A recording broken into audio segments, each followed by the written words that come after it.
Pemirsa, berita Banjarmasin kembali hadir menjumpai Anda bersama saya Zaldi Ariandi. Sejumlah berita aktual dan beberapa informasi menarik lainnya telah kami siapkan untuk Anda. Berikut berita utama hari ini.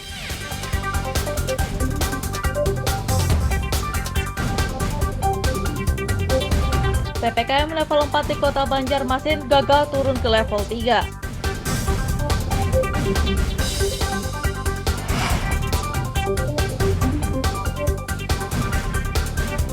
Ratusan santri di Kabupaten Tapin ikuti vaksinasi COVID-19 Merdeka.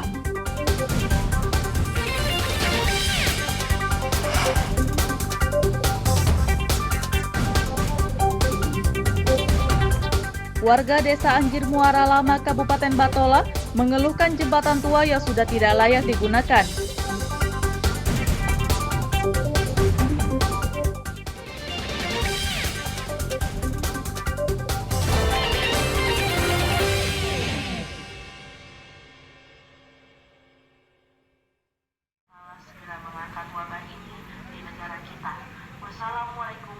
Pemberlakuan pembatasan kegiatan masyarakat PPKM level 4 di Kota Banjarmasin gagal turun ke level 3.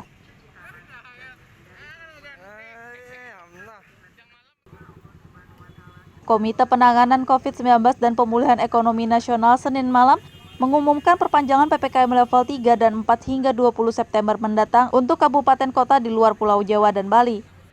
PPKM level 4 yang diharapkan turun ke level 3 oleh pemerintah Kota Banjarmasin tidak terwujud karena pemerintah pusat masih menetapkan kota berjuluk 1000 sungai berstatus level 4. Wali Kota Banjarmasin Ibnu Sina menyatakan, meski PPKM di Banjarmasin masih berstatus level 4, pihaknya akan melonggarkan aturan PPKM seperti level 3. Selama 2 kali sudah evaluasi yang dilakukan oleh Satgas COVID-19 dan laporannya selalu disampaikan ke kami bahwa dari 3 indikator itu kita kan memang sudah di level 3, 32. Jadi posisinya di level 3 sejak 30 Agustus lalu. Nah, kemudian masuk ke September, posisi kita pun tetap di level 3. Nah, yang mengejutkan kita tadi malam pengumuman terkait dengan yang disampaikan oleh Pak Menko bahwa Banjarmasin termasuk 23 kota di Indonesia yang masih berada di level 4. Kalau di Kalimantan Selatan ada Banjarmasin, Banjarbaru, dan Kota Baru.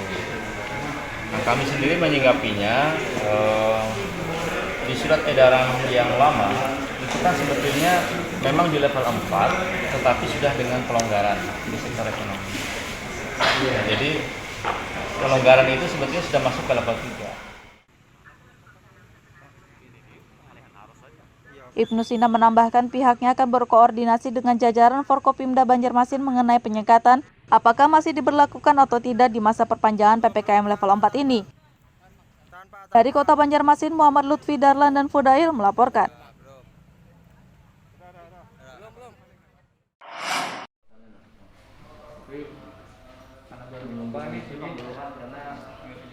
Tempat isolasi terpusat yang disediakan pemerintah Kota Banjarmasin di Gedung Balai Besar Pelatihan dan Pendidikan Kesejahteraan Sosial Minim Pasien COVID-19.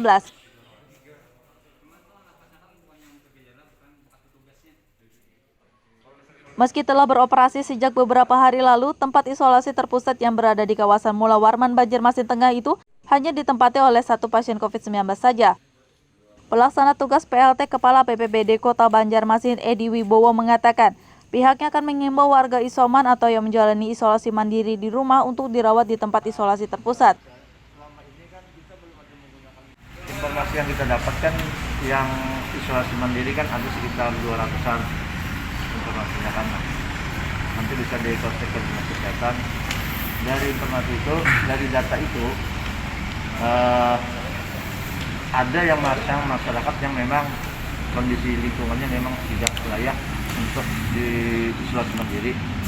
Ya mungkin karena rumahnya kecil sehingga kan akan mengganggu pada keluarga yang lainnya. Nah, orang-orang itulah yang akan dipindahkan ke balai sebagai untuk fungsi dari isoter tersebut. Nah, sampai saat ini data yang isoter itu terdeteksi hanya 2 pasien sementara ini lah. Tapi kami masih berkoordinasi dengan kesehatan.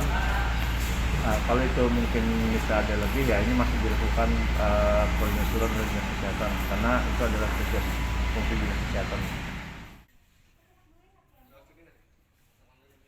Edi Wibowo menambahkan warga isoman yang ingin dirawat di tempat isolasi terpusat melapor ke pihak kelurahan di lingkungan masing-masing dan bisa juga langsung datang ke tempat isolasi terpusat. Dari Kota Banjarmasin, Muhammad Lutfi Darlan dan Fudail melaporkan.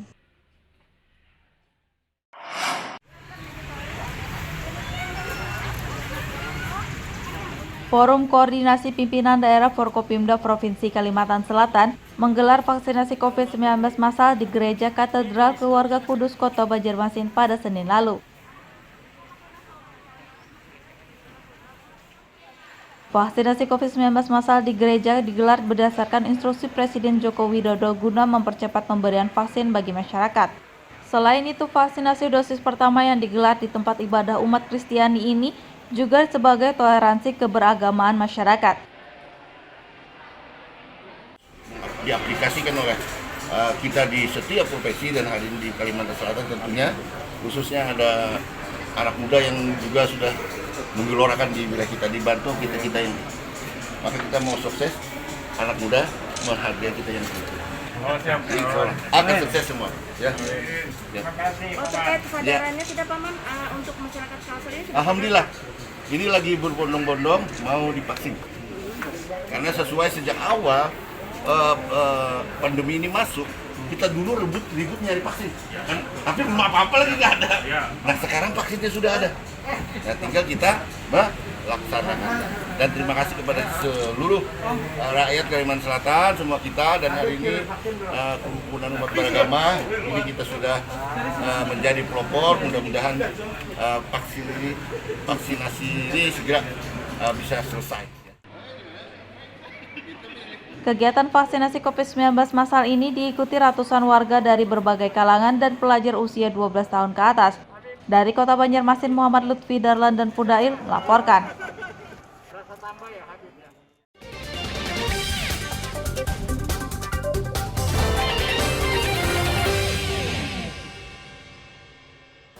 Pemirsa masih bersama kami dalam Berita Banjarmasin. Bagi Anda yang baru bergabung, berikut Berita Banjarmasin utama hari ini.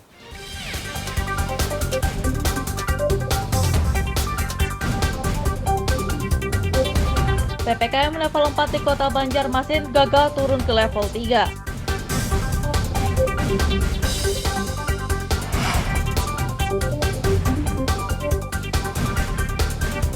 Ratusan santri di Kabupaten Tapin ikuti vaksinasi COVID-19 Merdeka.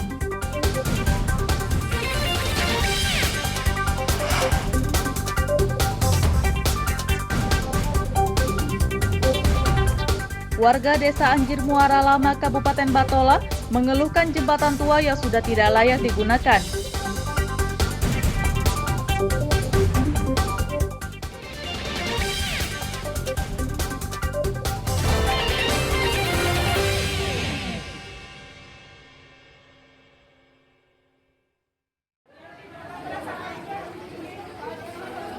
Ratusan santri di Kabupaten Tapin, Kalimantan Selatan ikuti kegiatan vaksinasi COVID-19 Merdeka yang diselenggarakan oleh kepolisian setempat pada Selasa siang.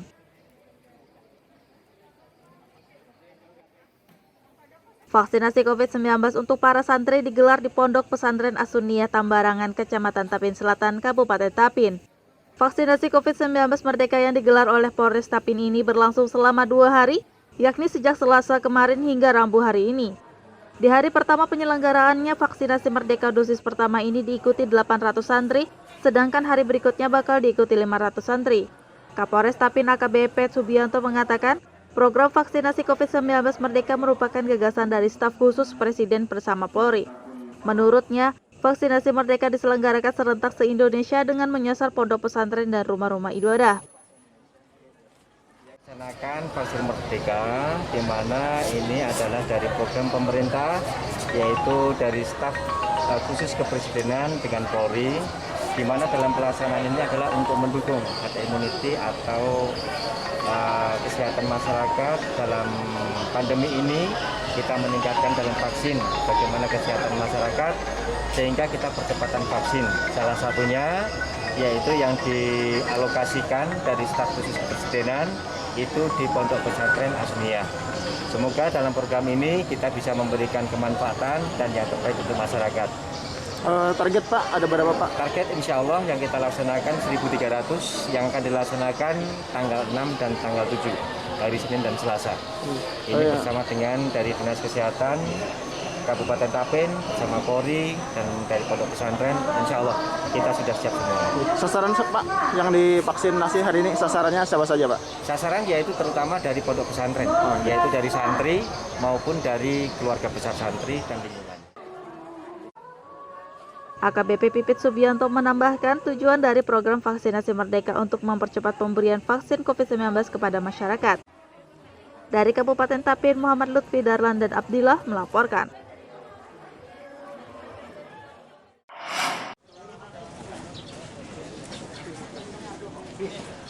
Selain di Kabupaten Tapin, vaksinasi COVID-19 Merdeka untuk santri pondok pesantren juga digelar di Kota Banjarmasin pada Selasa siang.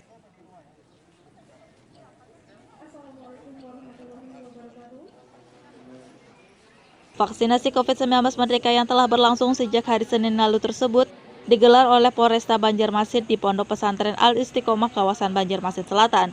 Kegiatan vaksinasi dosis pertama ini diikuti 917 orang, terdiri dari santri, warga, mahasiswa, dan pelajar yang berusia di atas 12 tahun. Salah satu mahasiswa Dewi mengaku antusias mengikuti vaksinasi COVID-19 untuk membentuk antibodi guna melawan virus corona. Kan vaksinasi nanti penting tuh buat masyarakat, jadi makanya dia ikut vaksinasi. Ini vaksinasi keberapa Mbak? Vaksinasi yang pertama. Yang pertama ya. Kalau mau keluar kota kan harus vaksin. Kamu tanggapannya terkait kegiatan hari ini? Ya, belum mengikuti protokol kesehatan sih, masih ada yang belum.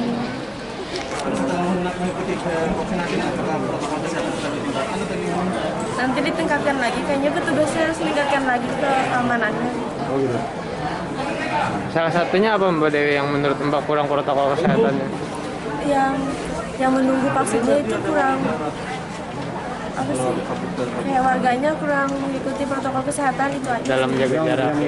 Yang mengikuti vaksinnya. Tapi petugas sudah menghimbau. Petugas sudah berusaha menghimbau, tapi masyarakatnya masih belum.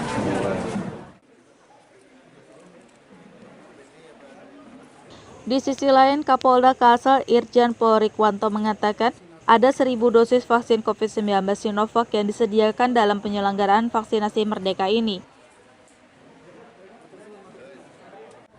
Saya pesan kepada masyarakat lewat media, vaksin segera, jangan tidak vaksin.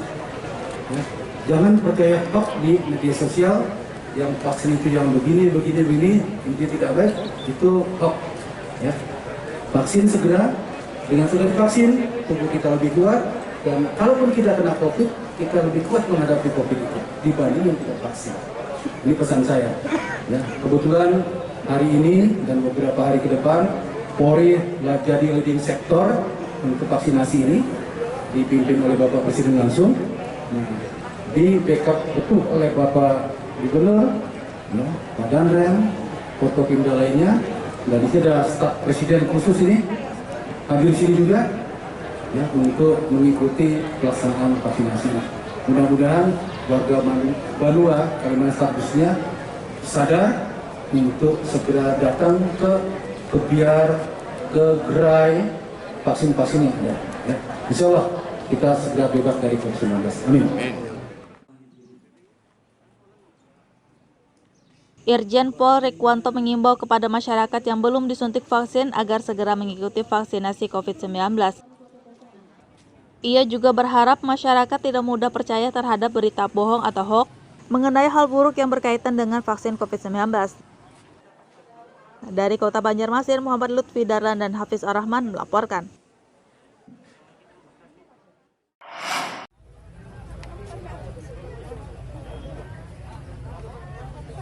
Selain di Kabupaten Tapin dan Kota Banjarmasin, vaksinasi COVID-19 Merdeka untuk santri pondok pesantren juga digelar di Kabupaten Banjar sejak hari Senin lalu hingga Selasa kemarin.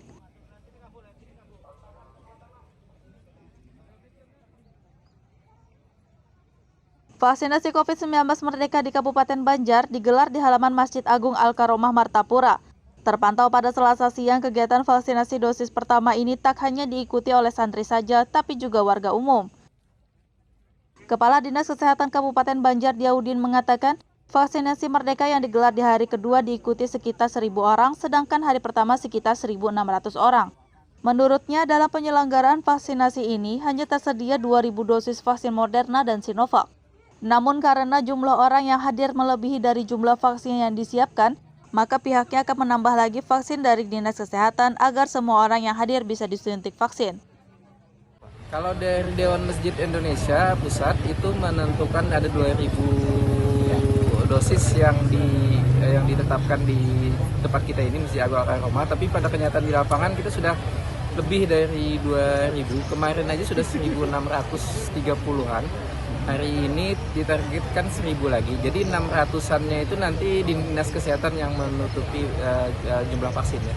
Pak, dari nakes sendiri ini siapa aja Pak yang dilibatkan Pak untuk vaksinasi hari ini Pak? Untuk vaksinasi hari ini kita buka 5 titik, satu titik dari Polres, 4 titiknya kita ada dari Puskesmas, ada dari Dinas Kesehatan, ada dari rumah sakit. Jenis vaksin yang diperuntukkan untuk hari ini Pak? Vaksin yang dipakai, hari pertama kita full pakai Moderna, saat ini Sinovac. Bupati Banjar Saide Mansur berharap vaksinasi COVID-19 Merdeka bisa menekan kasus penyebaran COVID-19 di Kabupaten Banjar. Virtual dengan Bapak Presiden, beliau memastikan vaksinasi bisa berjalan dengan baik dan beliau sampaikan apabila vaksinasi sudah habis bisa disampaikan lagi dengan melalui Kementerian Kesehatan. Alhamdulillah, mudah-mudahan ini adalah salah satu program pemerintah yaitu percepatan vaksinasi yang mana juga kami dari pemerintah daerah masih melaksanakan vaksinasi melalui puskesmas. Vaksinasi serentak yang dilaksanakan di Masjid Al-Karomah ini berlangsung 2 hari. Kemarin sudah 1.000 habis vaksinnya ya Pak Kapolres, sekarang 1.000 mudah-mudahan bisa berjalan dengan lancar. Ini adalah upaya kita untuk memutus mata COVID-19 yang ada di Kabupaten Banjar. Mohon doa, mudah-mudahan kegiatan ini berjalan dengan lancar. Vaksinasi COVID-19 Merdeka yang digelar di Kabupaten Banjar merupakan program gagasan dari staf khusus Presiden bersama Polri dan Dewan Masjid Pusat. Dari Kabupaten Banjar, Muhammad Lutfi Darlan dan Fahmi melaporkan.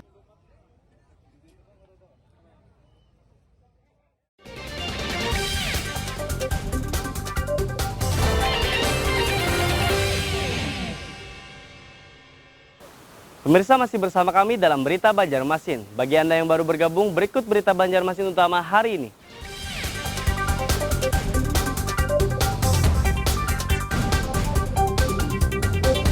PPKM level 4 di Kota Banjarmasin gagal turun ke level 3.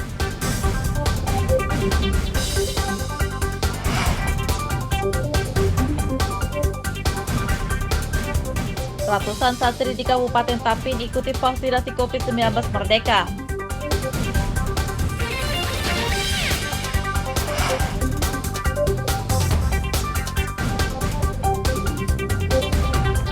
Warga Desa Anjir Muara Lama, Kabupaten Batola, mengeluhkan jembatan tua yang sudah tidak layak digunakan.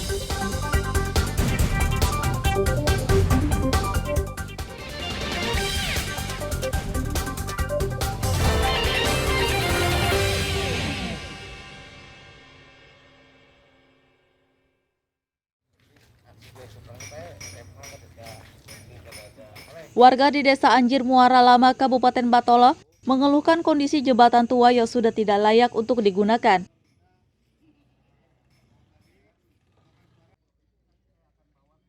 Akses penghubung berkonstruksi kayu yang sudah berusia puluhan tahun tersebut juga dinilai sangat sempit, sehingga hanya bisa dilintasi motor saja. Akses utama bagi warga ini mendapat sorotan dari anggota DPRD Provinsi Kalimantan Selatan, Rosehan NB. Bersama Kepala Desa Anjir Muara Lama, Rosehan meninjau langsung jembatan tersebut pada Selasa siang kemarin. Jembatan itu akses satu-satunya untuk menuju ke tempat pendidikan. Karena di desa seberang itu ada 2 desa yang tidak memiliki sekolah SMA, itu Sanawiyah, Aliyah. kemudian SMP-nya tidak ada.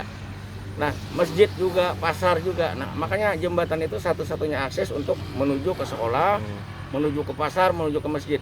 Jujur karena masjid itu yang punya kami, satu masjid itu punya 4 desa. Nah, gitu akses.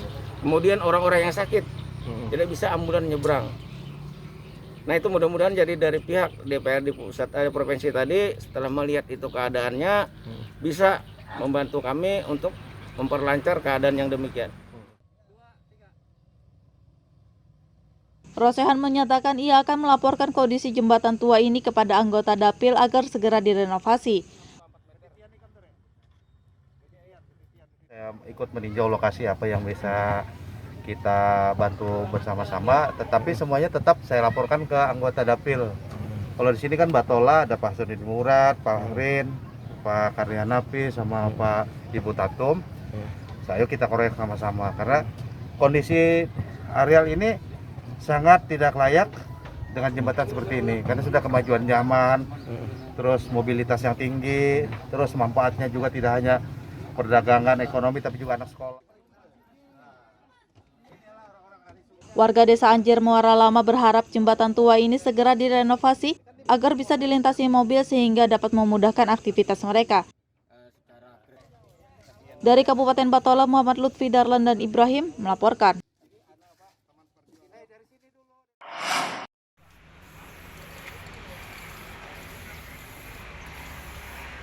Proyek normalisasi sungai di kawasan Ahmad Yani dan Veteran Banjarmasin yang sempat tertunda pada bulan Mei lalu bakal dilanjutkan dalam waktu dekat. Proyek normalisasi berupa pengerukan dan pembongkaran bangunan yang menghambat aliran sungai Ahmad Yani dan Veteran Banjarmasin rencananya akan dilanjutkan pada pertengahan September mendatang. Menurut Wali Kota Banjarmasin Ibnu Sina, proyek penanganan pasca banjir itu tak lagi dikerjakan oleh tim Satgas Normalisasi Sungai, melainkan pihak ketiga pemenang lelang. Iya, memang kan proses lelang itu kan 45 hari, masa sanggah setengah bulan, kan praktis 2 bulan. Jadi dari kemarin kita Satgas berakhir masa tugasnya, ada yang proses sudah 3 bulan.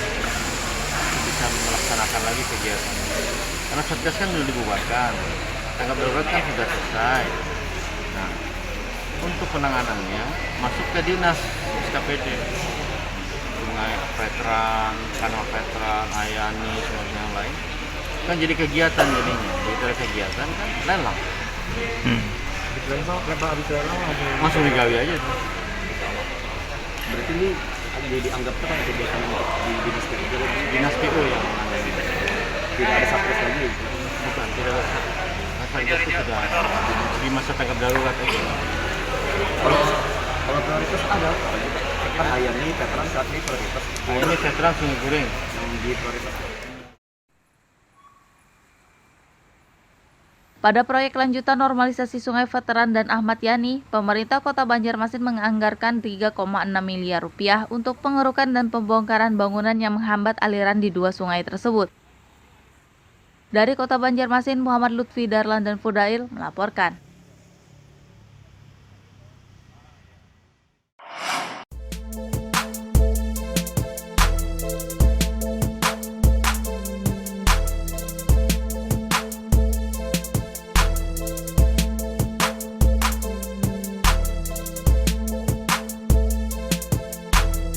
Di Desa Sidomulyo, Kecamatan Kelumpang Hulu, Kabupaten Kota Baru, ada tempat usaha pembuatan kerajinan limbah kayu ulin yang begitu kreatif.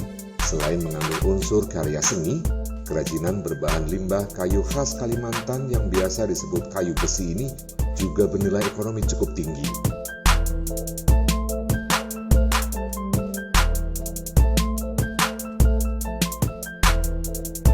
Usaha kerajinan limbah kayu ulin ini dimiliki oleh Muhammad Zulfikri. Untuk membuat kerajinan, ia dibantu oleh 3 orang pekerjanya. Di tempat inilah para pekerjanya mengolah limbah kayu ulin menjadi sebuah karya seni berupa meja, bangku, hiasan dinding, dan perabotan rumah lainnya.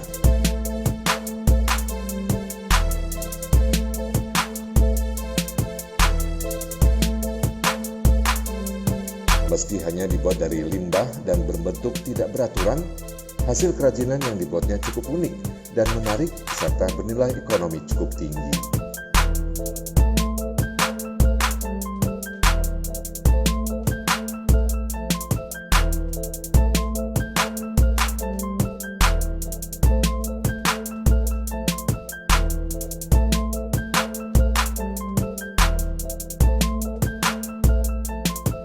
Limbah-limbah kayu ulin yang merupakan bahan utama kerajinan ini didapat Zulfikli dari dalam tanah di sekitar area perkebunan kelapa sawit. Dulunya, lokasi tersebut merupakan bekas perkebunan pohon kayu ulin. Zulfikli mengatakan pembuatan kerajinan berbahan limbah ulin ini baru 1 tahun ditekuninya. Sementara untuk membuat kerajinan, para pekerjanya memerlukan waktu selama 1 hingga 2 pekan, tergantung tingkat kerumitan kerajinan yang dibuat. Kerajinan ulin ini kami mulai sejak setahun yang lewat. Ya, sekitar setahun yang lewat. Karena ada beberapa orang yang bisa kami rekrut untuk membuat meja dari kayu ulin, limbah, karena potensi yang ada di kebun-kebun kelapa sawit. Jadi itu kami manfaatkan untuk dibuat meja sebagai kerajinan untuk diproduksi, jadi bahan yang bermanfaat dan mempunyai nilai yang tinggi. Jadi beberapa orang ini ada tiga orang yang mengerjakan bermacam-macam bentuk sehingga bisa dijadikan nilai tambah bagi kehidupan mereka. Kalau yang agak besar dan seperti contoh yang itu mungkin agak susah, tapi kalau yang mungkin sekitar 2 hari bisa 2 hari sampai 3 hari selesai satu musik yang agak kecil aja.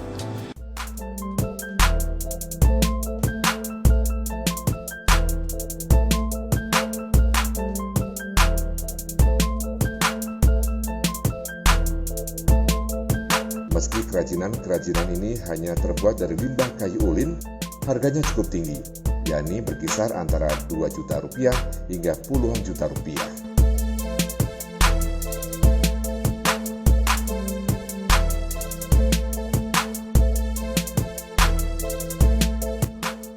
Muhammad Lufid Darlan melaporkan dari Kabupaten Kota Baru.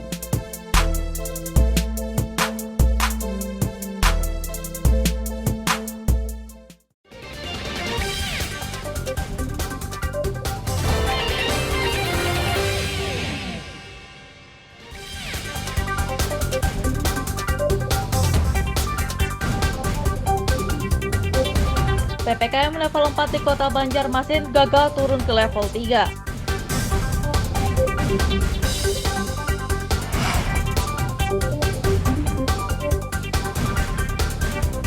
Ratusan santri di Kabupaten Tapin ikuti vaksinasi COVID-19 Merdeka.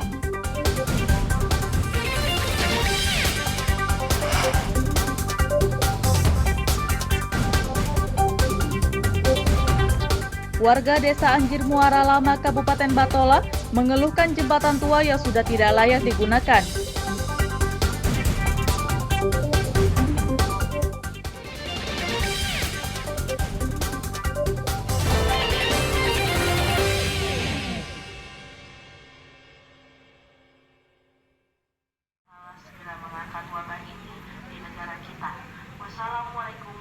Pemberlakuan pembatasan kegiatan masyarakat PPKM level 4 di Kota Banjarmasin gagal turun ke level 3.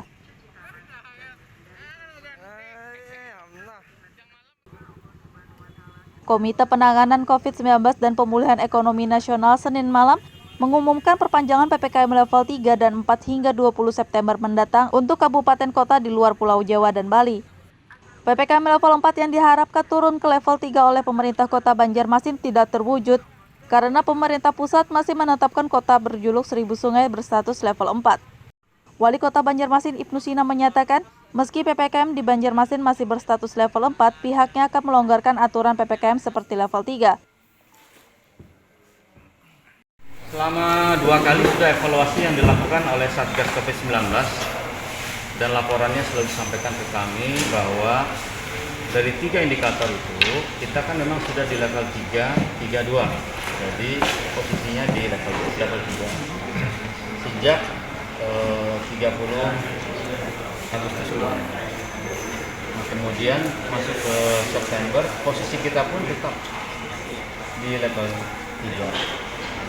Nah, yang mengejutkan kita tadi malam pengumuman terkait dengan yang disampaikan oleh Pak Menko bahwa Banjarmasin termasuk 23 kota di Indonesia yang masih berada di level 4. Kalau di Kalimantan Selatan ada Banjarmasin, Banjarbaru, dan Kota Baru. Nah, kami sendiri menyinggapinya di surat edaran yang lama itu kan sebetulnya memang di level 4, tetapi sudah dengan pelonggaran di sektor ekonomi. Nah, jadi pelonggaran itu sebetulnya sudah masuk ke level 3. Ibnu Sina menambahkan pihaknya akan berkoordinasi dengan jajaran Forkopimda Banjarmasin mengenai penyekatan apakah masih diberlakukan atau tidak di masa perpanjangan PPKM level 4 ini. Dari Kota Banjarmasin, Muhammad Lutfi Darlan dan Fudail melaporkan.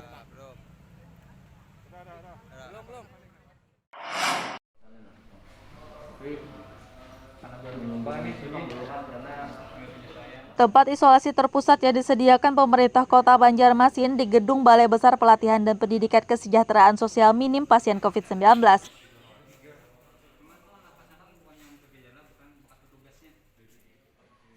Meski telah beroperasi sejak beberapa hari lalu, tempat isolasi terpusat yang berada di kawasan Mula Warman, Banjarmasin Tengah itu hanya ditempati oleh 1 pasien COVID-19 saja. Pelaksana tugas PLT Kepala BPBD Kota Banjarmasin Edi Wibowo mengatakan, pihaknya akan mengimbau warga isoman atau yang menjalani isolasi mandiri di rumah untuk dirawat di tempat isolasi terpusat.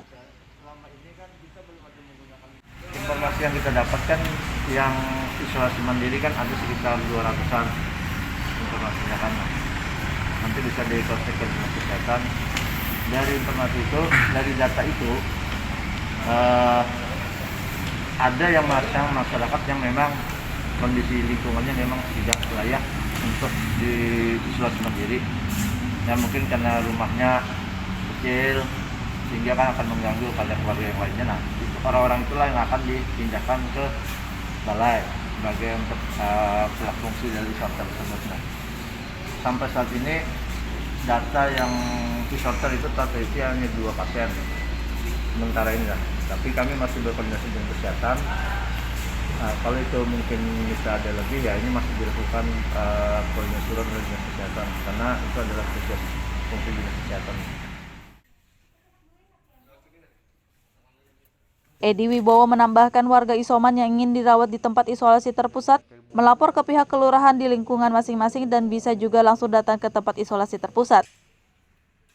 Dari Kota Banjarmasin, Muhammad Lutfi Darlan dan Fudail melaporkan.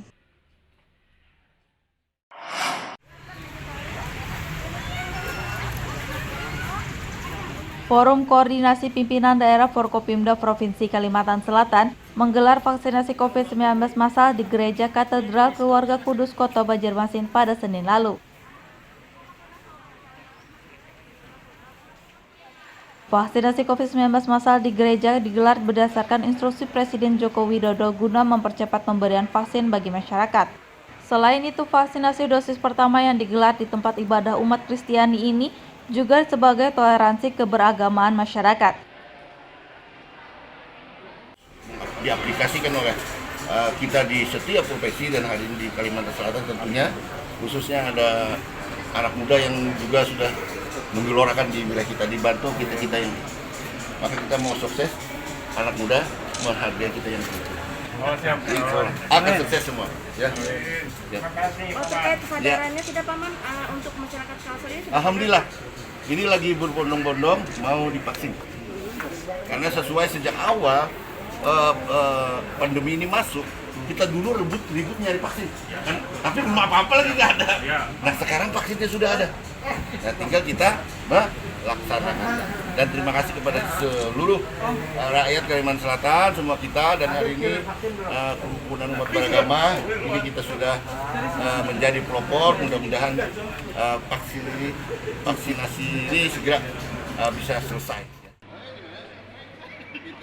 Kegiatan vaksinasi COVID-19 massal ini diikuti ratusan warga dari berbagai kalangan dan pelajar usia 12 tahun ke atas. Dari Kota Banjarmasin, Muhammad Lutfi Darlan dan Fudail melaporkan. Pemirsa, informasi tadi sekaligus menutup perjumpaan kita kali ini.